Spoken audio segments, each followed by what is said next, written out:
মুসলিম ল্যান্ডে অমুসলিম সংখ্যালঘুদের অধিকার। আরবিটা বলবো না, শুধু বাংলা হাদিস দুটা বলি।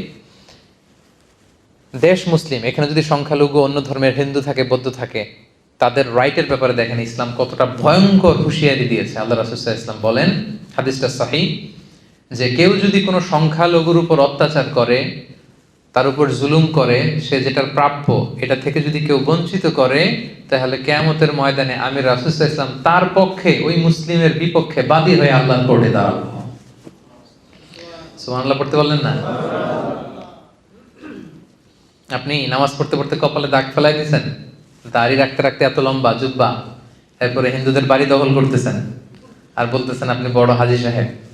আল্লাহ রাসূল সাল্লাল্লাহু আলাইহি ওয়াসাল্লাম বলেন কিয়ামতের দিন আল্লাহ রাসূল ওই হিন্দুর পক্ষে থাকবে, আপনার বিপক্ষে। কথাটার ওজন খেয়াল করেন। বাংলাদেশে কিন্তু এরকম হয়, ক্ষমতার দাপটে হিন্দুদের বাড়ি দখল করে, জমি দখল করে, সংখ্যালঘুদের উপর অত্যাচার করে।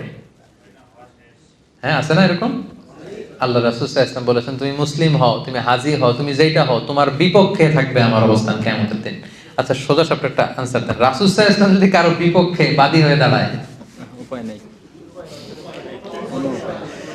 যার শাফাআত ছাড়া আমরা জান্নাতে ঢোকা কল্পনাই করতে পারি না, তিনি আমার বিপক্ষে, আল্লাহর সুপ্রিম কোর্টের ট্রাইব্যুনালে আমার বিপক্ষে, জান্নাতে যাওয়ার কোনো সুযোগ কি আমার সেদিন থাকবে? জন্য খবরদার। সংখ্যালঘুদের ব্যাপার দেখেন ইসলাম কত কঠিন হুঁশিয়ারি দিয়েছে।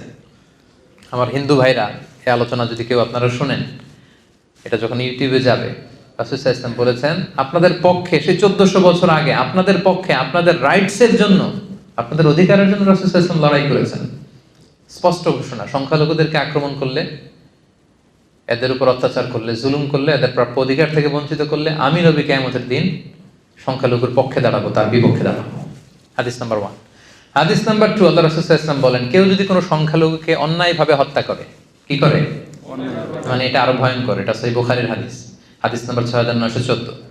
সংখ্যালঘুকে যদি অন্যায়ভাবে কেউ হত্যা করে, আল্লাহ রাসূল সাল্লাল্লাহু আলাইহি ওয়াসাল্লাম বললেন কিয়ামতের দিন সে জান্নাতে তো যাবেই না, জান্নাতের ঘ্রাণও পাবে না। এজন্য খবরদার, ভয়ঙ্কর কথা কিন্তু আল্লাহ রাসূল সাল্লাল্লাহু আলাইহি ওয়াসাল্লাম বলেছেন। সো ইসলাম সব সময় ভিন্ন ধর্মাবলম্বীদের সাথে আমাদের সুসম্পর্কের কথা বলে, তাদের অধিকার সংরক্ষণের কথা বলে। এমনকি তারা যে মূর্তির পূজা করে, কোরআনের গাইডলাইন হচ্ছে লা তাসুব্বুল্লাযীনা ইয়াদউনা মিন দুনিল্লাহি ফায়াসুব্বুল্লাহা আদওয়ান বিগাইরি ইলম। খবরদার, আল্লাহকে ছাড়া তারা যে দেবী বা প্রতিমা, তাদের কাছে যেটা পবিত্র, এটা যে উপাসনা করে, ওই দেবী মূর্তি এগুলোকে তোমরা গালি দিও না, খবরদার।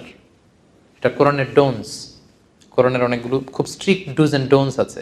কোরআন বলেছে খবরদার, ওদের প্রতিমা, ওদের মূর্তি, ওদের দেবদেবী এগুলোকে গালি দিও না। দিলে কি হবে? ওরা আল্লাহকে গালি দিবে, ফলে তুমি কেমন যেন আল্লাহরে গালি খাওয়ানোর কারণ হলো না, ঠিক কিনা? কারণ তুমি তো ওদের দেবীকে গালি না দিলে ওরা তোমার আল্লাহর গালি দিত না। তার মানে অমুসলিমদের সাথে যদি আমরা খারাপ আচরণ করি, তাদের দেবদেবীকে যদি আমরা গালি দেই, তাহলে কেমন যেন আমরা নিজেরা ইসলামকে ছোট করলাম। ইসলাম আমাদেরকে এটা শিক্ষা দেয়নি। ইসলাম সবসময় সহমর্মিতার কথা বলে, সাম্প্রদায়িক সম্প্রীতির কথা বলে, ধর্মীয় সহাবস্থানের কথা বলে, ইন্টারফেথ ডায়ালগের কথা বলে, যেগুলোকে সামনে রেখে আমরা একসাথে হতে পারি। ইসলামের মৌলিক শিক্ষার সাথে অন্য ধর্মের সাথে যে শিক্ষাগুলো মিল আছে, এগুলোকে সামনে নিয়ে কিন্তু আমরা একসাথে বসতে পারি, একসাথে কাজ করতে পারি। তাহলে সংঘাত এগুলো কমে যাবে। কথা বুঝতে পেরেছেন সবাই?